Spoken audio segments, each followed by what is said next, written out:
They had feared of earthlings attack on them, और they had, वो उनको डर था, feared of earthlings attack.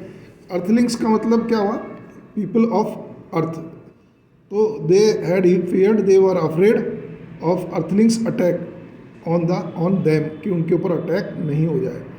Question 14, how does noodle suggest think tank about the books. तो जो उन्होंने जो बुक्स यहाँ पर देखी, तो बुक्स देख करके और वो बड़े आश्चर्यचकित रह गए कि है क्या, उनको समझ में ही नहीं आई। How does noodle suggest think tank about the books, books के बारे में क्या उसको जो है कहा। तो इसमें क्या क्या हटेगा? हाउ डज हट जाएगा, हाउ डज हट जाएगा, थिंक टैंक सजेस्ट, यहाँ डज आया है, डज आया तो यहाँ पर एस लग जाएगा, noodle suggest think tank about the books. ये आप क्वेश्चन में से आंसर में बनाते टाइम में यूज़ कर सकते हैं। देखिए आप, नूडल सजेस्ट और थिंक टैंक, या एस भी लगा सकते हैं और सजेस्टेड भी लगा सकते हैं, क्योंकि स्टोरी है तो सजेस्ट, वैसे Noodle suggest think Tank that the people of Earth, earthlings use the books as a medium of communication device. People of Earth, दुनिया के जो भारत पृथ्वी के लोग हैं, यूज्ड भी कर सकते हैं इसमें, used the books as medium of communication. Communication का मतलब संचार, बोलना, चालना, समझना। डिवाइस मीन्स उपकरण, तो वो किताबों को जो है वो कम्युनिकेशन का उपकरण समझते थे। Noodle suggest to Think Tank that the books should be opened, the books should be opened and watched carefully, कि उनको ध्यान से खोलना है और ध्यान से ही समझना है। ये आपके छोटे क्वेश्चन हो गए। अब इसके बाद में बड़े क्वेश्चन है। Answer the following questions in 60 to 80 words. ये बड़े क्वेश्चंस का आंसर देना है। अब आपको बड़े क्वेश्चन में जो है वो शायद घबराहट ज़्यादा होगी कि इतने बड़े क्वेश्चन का इतने बड़े आंसर कैसे लिखे हैं, होती है कि नहीं होती। और मोस्टली स्टूडेंट्स क्या करते हैं, इनको रटने की कोशिश करते हैं। रटने की ज़रूरत नहीं है, इसको थोड़ा सा आप समझिए। समझने के लिए केवल आपको क्या करना है कि हेल्पिंग वर्ब और वर्ब, जो भी सेंटेंस की हेल्पिंग वर्ब और वर्ब है उसको आपको यूज़ करना है। और एक चीज़ और मैं आपको बता दूं कि बड़े आंसर जो देने, बड़े क्वेश्चंस के जो आंसर देने हैं, उसमें आपको एक्यूरेसी की ज़रूरत नहीं है। उसमें आपको जो भी आता है वो पूरा आप लिख दीजिए। स्टोरी अगर आपको ध्यान है, स्टोरी आपको समझी हुई है, तो उसमें जो भी चीज़ें सेंटेंस आप बना सकते हैं उससे थोड़ा बहुत रिलेटेड, वो आप बना करके और लिख दीजिए, उसमें ज़्यादा दिक्कत नहीं आएगी। अब देखिए यहाँ पर जो है, why did Think Tank's plan fail to invade the Earth. Why did Think Tank's plan, उसका जो प्लान था फेल हो गया टू इन्वेड, आक्रमण करने पर, द अर्थ। आपको तो पता है, किताबों के चक्कर में बेचारे डर गए, घबरा गए, है ना। अब कैसे लिखना है, तो ये थोड़ा तो आंसर इसमें क्वेश्चन में से आप ले सकते हैं। थिंक टैंक्स प्लान, या डिड आया है, डिड आया तो आप क्या करेंगे, वर्ब की second form, Think Tank plan fail to invade on the Earth. In start they thought, शुरू में उन्होंने सोचा, ये चूँकि डिड आ गया इसलिए यहाँ अपन वर्ब की कौन सी फॉर्म यूज़ करेंगे, सेकंड फॉर्म। दे थॉट, उन्होंने सोचा, that the people of earth were not intelligent, कि वो होशियार नहीं है, बेवकूफ़ है, दे आर फुलिश। अब इसमें आप थोड़ा सा और बड़ा चढ़ा करके लिख सकते हैं। बड़े क्वेश्चन में यही आराम है कि थोड़ा सा इसको आप मन से कुछ भी लिख सकते हैं। छोटे क्वेश्चन में मन से कम लिख सकते हैं। इन स्टार्ट दे थॉट, है ना, the people of Martians, the Martian thought that the people of अर्थ, है ना, were not handsome and they were not intelligent, they were foolish, they were primitive, but when they read rhymes, when they saw books, है ना, books का भी add कर सकते हैं, when they saw books and when they read rhymes then they knew। देखो second form आ रही, जो टेंस जानते हैं वो पास्ट इंडेफिनिट टेंस का यूज़ करें। मोस्टली जो स्टोरीज़ हैं वो उसमें पास्ट इंडेफिनिट टेंस का यूज़ होता है। दे न्यू, अंडरस्टूड, इसके मिलते जुलते वर्ड्स भी दिए गए हैं। Knew that the people of अर्थ के जो लोग हैं, अर्थ के जो पृथ्वी के जो लोग हैं, वर मोर इंटेलिजेंट, वो समझ गए, वर मोर इंटेलिजेंट, ज़्यादा होशियार है, देन देम, उनसे। They read the rhymes of goose and, उन्होंने गूज की जो राइम है, कविता है, पोइम है, वो पढ़ी। एंड मिस अंडरस्टूड, अंडरस्टूड का मतलब समझना और मिस अंडरस्टूड का मतलब गलत समझना, गलत समझ गए इट उसको। एंड अफ्रेड ऑफ अर्थलिंग्स, और पृथ्वी के लोगों से डर के। तो इसमें देखिए याद, मैं आपको साथ के साथ याद करा देता हूँ, यहाँ थॉट आपको ही करना है। तो they thought the people of the earth were not more intelligent. शुरू में तो सोच रहे थे इंटेलिजेंट नहीं है, वर नॉट इंटेलिजेंट, लेकिन बाद में वो समझ गए दे वर मोर इंटेलिजेंट। इसी सेंटेंस को आप बढ़ा करके कर सकते हैं दोबारा में। पहले तो आप करेंगे they thought they were the people of earth were not intelligent, और बाद में इसको सेकंड पैरे में आप देंगे कि they understood that the people of earth were more, not हटा के क्या करते हैं, मोर इंटेलिजेंट एंड नॉट प्रिमिटिव। अब कब, when they red rhymes and they knew, और वो समझ गए that the people of earth were more intelligent then the Martians. They read the rhymes of goose, they read the rhymes of goose and misunderstood it and afraid of the earthlings। ये question number 1 हुआ। अब question number 2, give the character sketch of noodle. Give the character, उसका चरित्र के बारे में आपको बताना है। तो noodle is wise extremely, noodle तो सही था, थिंक टैंक बेकार था। नूडल इज़ वाइज, इसमें पॉजिटिव चीज़ें हैं। अब यहाँ इस वाइस, और इसमें सेकंड फॉर्म का भी यूज़ कर सकते हैं चाहे तो, क्योंकि इसमें कुछ भी दिया नहीं है, क्योंकि न तो डिड दिया है और न डज दिया है, न इज दिया है। Give the character of noodle, तो नूडल वॉज भी कर सकते हैं, क्योंकि अब तो मर ही गया होगा, अब तो जिंदा थोड़ी होगा। तो मोस्टली ग्रामर्स ने जो है इसका सेकंड प्रेजेंट का इसका यूज़ किया है, प्रेजेंट टेंस का, तो आपको जो अच्छा लगे। नूडल इज़ वाइज, होशियार, एक्सट्रीमली पोलाइट, डिप्लोमेटिक, है ना, राजनीतिक ही था। Faithful, apprentice to the ruler of Mars, तो उसके मार्स के का बहुत ही ये अच्छा क्रू था, चालक था। He is a man of knowledge, he is a man of knowledge, इसको ज्ञान भी था। In start he thinks that the people of Earth are not intelligent. शुरू में तो उसको जो ऊपर वाले जो आए हैं वो आप दोबारा यूज़ कर सकते हैं। बड़े क्वेश्चन के आंसर में यही फ़ायदा है, आप जो कुछ भी आपको आता है वो सारा आपको लिख सकते हैं।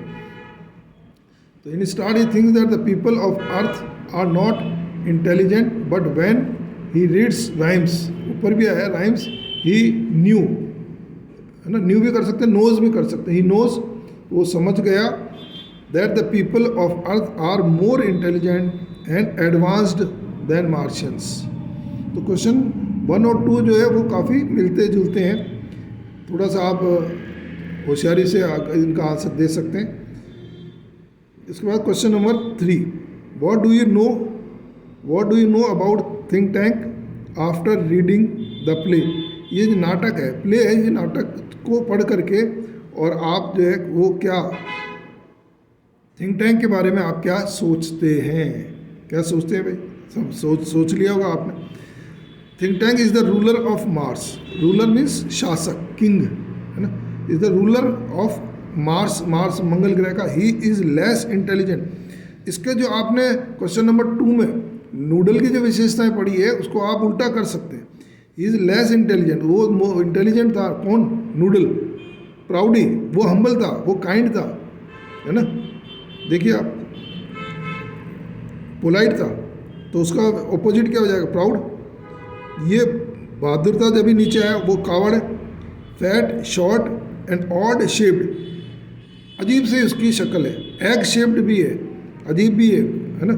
ही हैज़ नॉट मच नॉलेज, इसको तो नॉलेज थी, किसको, नूडल को, तो but he has not much knowledge as he understands books as sandwich, और वो किताबों को क्या समझा, सैंडविच। सैंडविच तो आपने खाया होगा, खाया ना, हाँ। तो ये अंडरस्टैंड्स।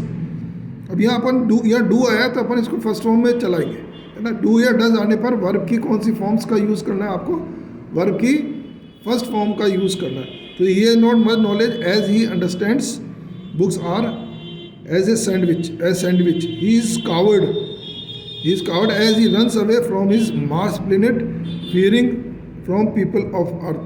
और वो अपने मार्स द्वीप से जो ग्रह है उससे भाग गया कि अब पृथ्वी वाले आप लोग जो है उसके ऊपर अटैक कर देंगे, मार देंगे। Question 4, however friendly relations established between people of Mars and people of the अर्थ। तो पृथ्वी के और मार्स के जो लोग हैं उनमें अच्छे संबंध कैसे बने, दोस्ती कैसे हुई।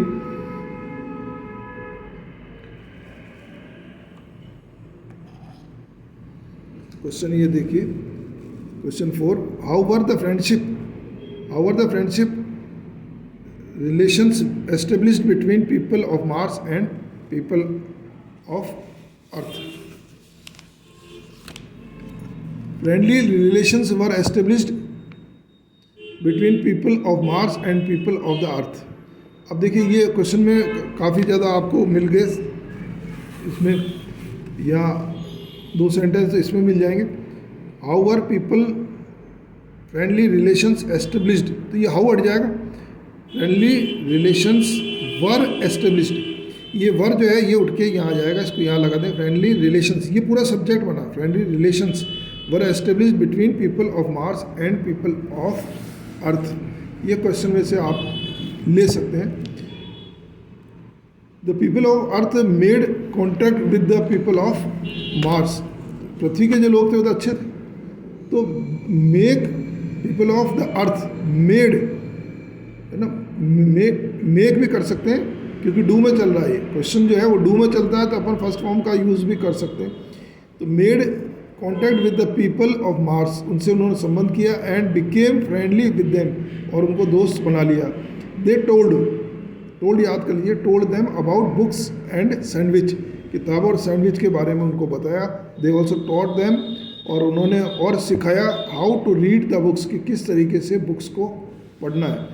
तो देखिए जो थोड़ा सा भी होशियार बच्चे हैं उनको याद करने का आसान तरीका है कि the people of Earth made contact, इसमें आप ये याद कर लीजिए, मेड कॉन्टैक्ट किसके साथ, with the people of Mars, and became, और हो गए फ्रेंडली विद देम, दोस्त। दे टोल्ड, याद केवल क्या कर लीजिए आप, टोल्ड, दे टोल्ड देम किसके बारे में, about books and sandwich. They also taught, सिखाया देम टू रीड बुक्स, की किताबों को कैसे पढ़ा जाता है। लास्ट क्वेश्चन है, perhaps the earthlings have sharper ears than we do, why does लोटा से सो। लोटा ने ऐसा क्यों कहा, परहैप्स द अर्थलिंग्स, ये पृथ्वी के लोग जो हैं उनके पास में और ज़्यादा तेज कान है, शार्पर ईयर्स हैं देन वी डू, उनके जो कान हैं उनकी बजाय पृथ्वी के लोग जो हैं उनके कान ज़्यादा तेज हैं। ऐसा क्यों कहा गया, इसको आप लिख भी सकते हैं कि लोटा से डज, या तो Lota says that the perhaps the earthlings have sharper ears than we do. क्यों, the think tank tells his crew, कि उसने अपने क्रू को कहा that the books are some type of communication device. ये ऊपर भी आया था अपने पास में। Think tank tells his crew, अपने क्रू को उसने कहता है कि यह डज आया तो अपन फर्स्ट फॉर्म का यूज़ कर सकते हैं, टेल्स। अगर डिड होता है तो अपन टोल्ड का यूज़ करते हैं। Think tank tells his crew that the books are some type of communication device. He orders them to listen and understand the books carefully, ध्यान से उनको सुने समझे। The crew tries to listen, और कोशिश करता है, एंड अंडरस्टैंड द बुक्स, उनको। तो ये जो सेंटेंस था उसको वापस से हम यूज़ कर सकते हैं। ऊपर जो आया कि he orders them to listen, तो वो they listen and understand, they try to listen and understand the books, उनको कोशिश करते हैं, but they can not listen and understand the books. तो ये 3 बार यूज़ हो गया। पहली बार यूज़ तो क्या, he orders think tank orders them to listen and understand the books. फिर ये the crew tries to listen and understand the books but they can not listen and understand the books. Then Lota says, तब Lota कहता है, perhaps the earthlings have sharper ears than they do. ये जो ऊपर अपन ने use किया था question में से, वो ऐसे कैसे आप यूज़ कर सकते हैं। तो आशा है आपको समझ में आई होगी। शॉर्ट में एक बार फिर बता दूं, क्वेश्चन में से WH वाले वर्ड्स वैन वेयर वाई और डू डज डीड को आप हटा दें। बाकी के जितने भी शब्द हैं वो आपको आंसर बनाने में काम आएंगे। छोटे क्वेश्चन में तो थोड़ा बहुत आप याद कर लें, बड़े क्वेश्चन में आपको हेल्पिंग, छोटे में भी ये चलेगा, आप पूरा सेंटेंस रटिए मत, आप इंग्लिश बनाना सीखिए। और इंग्लिश बनाने में जो मोस्टली गलती होती है किस में होती है, हेल्पिंग वर्ब, सहायक क्रिया और क्रिया वर्ब में होती है। तो अगर डू और डज आता है, तो अगर क्वेश्चन में डू और डज आता है तो अपने को कौन सी वर्ब यूज़ करनी है, फर्स्ट फॉर्म की करनी है। अगर डिड आता है तो अपने को सेकंड फॉर्म यूज़ करनी है। और अगर ऑलरेडी उसमें कोई हेल्पिंग वर्ब दे रखी है, इज़, एम, आर, वॉज, वर, तो वो उठा करके आपको कर्ता के बाद में लिखनी है। आशा है आपको ये वीडियो अच्छा लगा होगा। आपको अच्छा लगे तो एक चीज़ और मैं आपको बता दूं कि अगर ये कोई आपको चीज़ अच्छी लगती है तो आप अपने फ्रेंड्स को ज़रूर ये भेजिए। क्यों कि ज्ञान जितना बांटते हैं उतना ज़्यादा ज्ञान बढ़ता है, पुण्य मिलता है, भगवान सब देखता है। कई स्टूडेंट्स ये सोचते हैं कि मैं खाली मैं ही नंबर लिया हूँ, भगवान देखता है उसको, फिर कॉपी के अंदर कम नंबर मिलते हैं। तो आप अपने दोस्तों को, अच्छे लड़कों को ज़्यादा से ज़्यादा इसको सेंड कीजिए, आपको फ़ायदा मिलेगा। धन्यवाद।